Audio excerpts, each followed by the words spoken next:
Assalamualaikum warahmatullahi wabarakatuh. Bismillahirrahmanirrahim. Alhamdulillahi rabbil alamin wassalatu wassalamu ala asyrafil anbiya wal mursalin Sayyidina Maulana Muhammad wa ala alihi washabbihi ajmain. Allahumma salli ala Sayyidina Muhammadinil Fatih lima uglika wal khatimi lima sabaqa nasiril haqqi bil haqqi wal hadi ila siratikal mustaqim wa ala alihi haqqa qadrihi wa miqdarihil azim. Amma ba'd. Alhamdulillah, puji syukur kita tujukan kehadirat Allah Subhanahu wa taala. Allahumma shalli ala Sayyidina Muhammad wa ala ali Muhammad. Salawat dan salam kita tujukan kepada junjungan kita Rasulullah Sallallahu Alaihi Wasallam dan kepada seluruh keluarga beliau, sahabat beliau, kerabat beliau, juriat-juriat beliau dan orang-orang yang mengikuti beliau hingga hari yaumil kiamah nanti. Alhamdulillah, malam ini kita akan berbagi pendapat, berbagi ilmu pengetahuan melalui channel YouTube kami ini.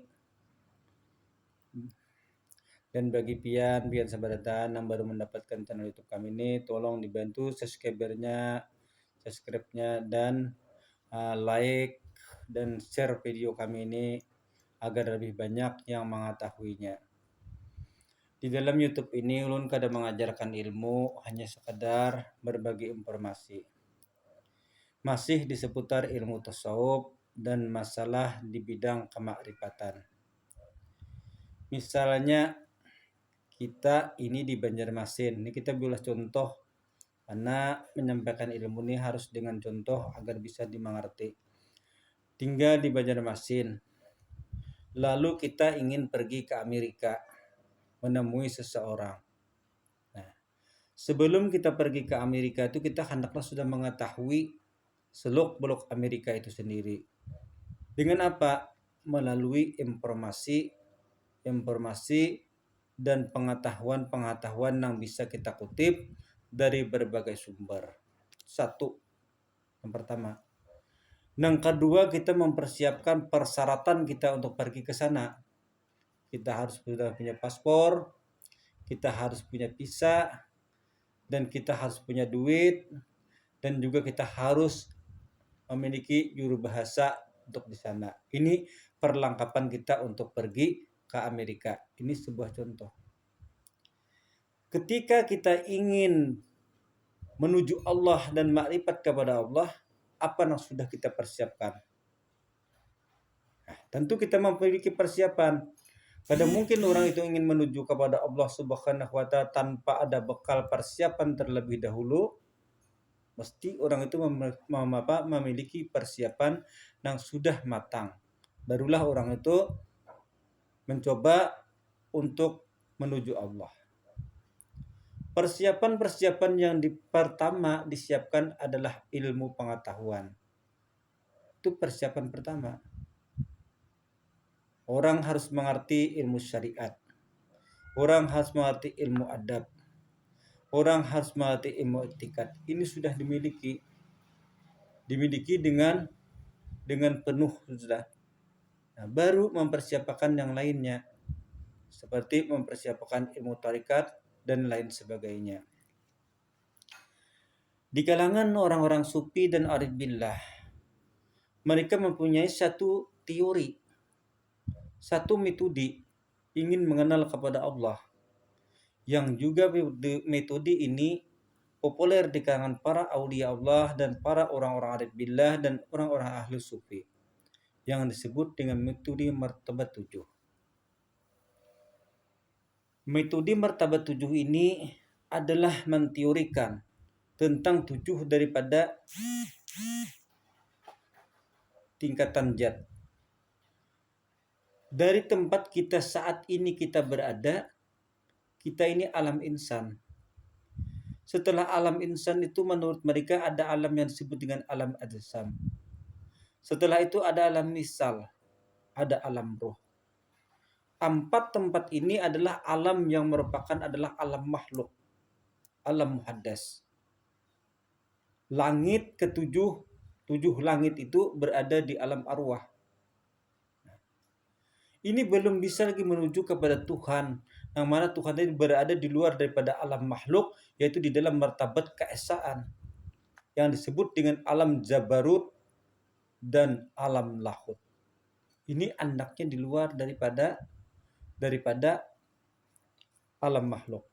Seperti mana yang diceritakan di dalam Isra dan Mi'rajnya Nabi besar Muhammad sallallahu alaihi wasallam. Ketika beliau diisrakan, Jibril hanya sampai ke langit ketujuh mengantar beliau. Nah, langit ketujuh itu adalah alam arwah. Rasulullah SAW masuk menuju hadrat Allah sampai ke namanya yang dinamakan dengan Mihrab Qudusiyah. Itu mihrab Allah Ta'ala. Di situ Nabi bertemu dengan Allah Ta'ala yang sudah berada di luar daripada alam makhluk. Di luar daripada alam yang muhaddas ini. Seseorang yang ingin makrifat kepada Allah Subhanahu wa taala, ya tentu harus Isra dan Mi'raj juga. Nabi Isra dan Mi'raj itu melihat Allah Ta'ala pada malam Isra Mi'raj. Nah, kalau kita ingin Isra Mi'raj juga, berarti kita harus menjalani perjalanan daripada alam insan ini ke alam ajsam, ke alam mistal, ke alam ruh. Mi'raj. Melakukan perjalanan rohani dan perjalanan batin. Tidak hanya bisa menceritakan tentang teori. Oh, ini martabat kosong, ini martabat alif, titik, ini martabat alif. Itu hanya sebuah teori. Mampukah kita menjalani teori itu tadi? Seperti mana kita ingin ke Amerika tadi. Apakah cukup bakal kita untuk sampai ke sana atau kada? Kalau kada cukup bakal, berarti apa yang ingin kita capai itu hanyalah menjadi sebuah sia-sia dan hanya sebuah angan-angan. Persiapkan bakal kita. Apa bekal kita untuk menuju alam arwah tadi dalam perjalanan batin kita, dalam perjalanan rohaniah kita. Nah, disinilah munculnya daripada orang-orang sufi itu adanya tarekat sufi. Tarekat sufi ini sudah berkembang sejak abad ketiga Hijriah. Sudah muncul. Dan tetap dipakai sampai sekarang. Kita di Indonesia sendiri punya tarekat itu 44 yang terhimpun di dalam tarekat Muktabarah An-Nahdiyah. Metode martabat 7 yang mengesahkan martabat Ahadiyah, martabat Wahdah, martabat Wahidiyah, martabat kosong, martabat titik, martabat alif, martabat Nur Muhammad, itu adalah metode yang terdudi. Metode itu baru dikembangkan oleh ulama sufi pada abad ke-16, pada abad 6 Hijriah. Dan metode itu mulai ditinggalkan orang pada abad ke-12 Hijriah. Itu sudah kada dipakai orang lagi. Kenapa metode itu kada dipakai lagi? Karena sudah tidak ada orang lagi yang mampu mengajarkannya. Seorang guru mengajarkan itu bukan hanya dia bisa membicarakan secara ilmiah, bukan hanya bisa membicarakan secara ilmiah, tapi orang itu harus mursyid. Seorang mursyid itu diberikan Allah Subhanahu wa taala kelebihan daripada kelebihan lahiriah dan kelebihan batiniah. Seorang mursyid memiliki 1000 orang murid. Batinnya mampu mengawasi muridnya yang ada 1000 itu dimanapun muridnya berada. Itu seorang mursyid. Batinnya mampu mengasuh muridnya 1000 itu untuk menjalani alam insan, alam ajsam, alam misal, sampai kepada alam roh. Dia mampu membawa. Itu seorang mursyid. Bila mana batinnya tidak mampu membawa batin muridnya untuk sampai ke sana, itu bukan seorang mursyid. Nah, disinilah kita harus paham dalam menuntut ilmu itu siapa mursyid itu dan bagaimana kapasitas seorang mursyid. Bukan hanya bisa berceramah kisah Nur Muhammad Qadim, Nur Muhammad Muhaddas. Bukan. Itu ilmiah. Itu teoritis. Bisa dibicarakan siapa saja. Orang bisa membaca kitab-kitab itu sudah banyak diterjemahkan seperti kitab Insan Kamil sudah diterjemahkan ke dalam bahasa Indonesia. Semua orang bisa membacanya dan semua orang bisa mengomongkannya. Yang kita cari ini adalah seorang murabi yang bisa membawa kita. Seorang murabi berkata, di mana ada muridku, di situ ada aku. Kalau dia punya murid 1 juta, berarti dia mampu berada di 1 juta tempat. Nah, ini kenapa? Karena murabi sudah diberikan oleh Allah Subhanahu wa taala kelebihan. Bagi seorang syekh murabi mursyid yang sudah dikehendaki Allah Ta'ala, bumi ini hanya selebar telapak kaki mereka. Ini mursyid. yang mampu membawa kita untuk sampai ke hadratnya Allah, mampu membawa kita masuk ke dalam martabat alif, martabat kosong, martabat titik, itu orangnya. Kalau itu tidak dapat kita cari, kita hanya berguru dengan orang yang bisa bicara saja, itu hanya membuang-buang umur kita saja, membuang-buang waktu kita saja. Maka tidak salah para aulia Allah Subhanahu wa taala mengatakan kepada kita-kita yang tadudi ini, yang hidup di belakang mereka. Jika kita tidak menemukan seorang murabi mursyid seperti ini, sudahlah, tinggalkan ilmu itu. Apa? Kita hanya memperkuat salawat kepada Rasulullah, memperkuat takwa, memperkuat keimanan, memperbuat amal saleh. Kenapa? Yang mampu menjalani martabat 7 itu hanyalah salawat. Nah, kenapa? Di salawat itu bisa berjalan di alam insan, bisa berjalan di alam azam. Salawat bisa berjalan di alam arwah. Salawat bisa masuk ke dalam martabat alif. Salawat bisa masuk ke dalam martabat titik. Bahkan salawat bisa mencapai martabat kosong. Jika kita meleburkan diri kita dengan salawat, salawat itu kita mesrakan kepada sebatang tubuh kita, kita yakin bahwa sir daripada salawat itu meliputi sir kita. Salawat tadi meliputi akan roh kita. Salawat tadi meliputi akan jasad kita. Dia akan membawa kita untuk masuk ke hadratnya Allah. Dan ini lebih baik daripada kita mempelajari ilmu martabat 7 dengan orang yang tidak mursyid. Kenapa? Kita akan hanya terombang-ambing dalam perjalanan. Usulnya kada kepada Tuhan. Yakinlah itu. Kita ke Amerika saja seperti kita contohkan tadi, kalau kita tidak memiliki perlengkapan dan persiapan yang matang, kita tidak akan sampai.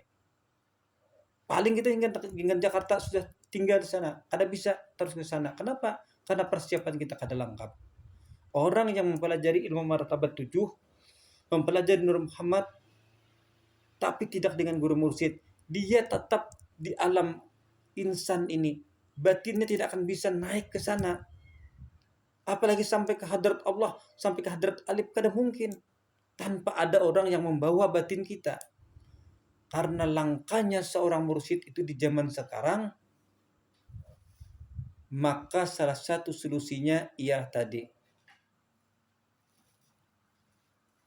menguatkan ketakwaan kepada Allah, menguatkan amal soleh, meningkatkan keimanan, dan memperbanyak selawat dengan istiqamah. Sekiranya inilah yang kami sampaikan dalam video kali ini. Ini hanyalah merupakan informasi dari kami, dan ini kami serahkan kembali kepada pendengar semua untuk mensikapi apa yang telah kami bicarakan. Apakah pembicaraan kami ini masuk dalam keilmuan saudara atau tidak, itu tergantung saudara. Apakah apa yang kami bicarakan ini masuk kada dalam rasional Anda, itu termasuk terserah kepada Anda. Inilah yang bisa kami sampaikan dalam informasi kali ini dalam rangka kita berbagi ilmu pengetahuan. Kurang dan lebihnya mohon maaf. Wabillahi taufik wa hidayah. Wassalamualaikum warahmatullahi wabarakatuh.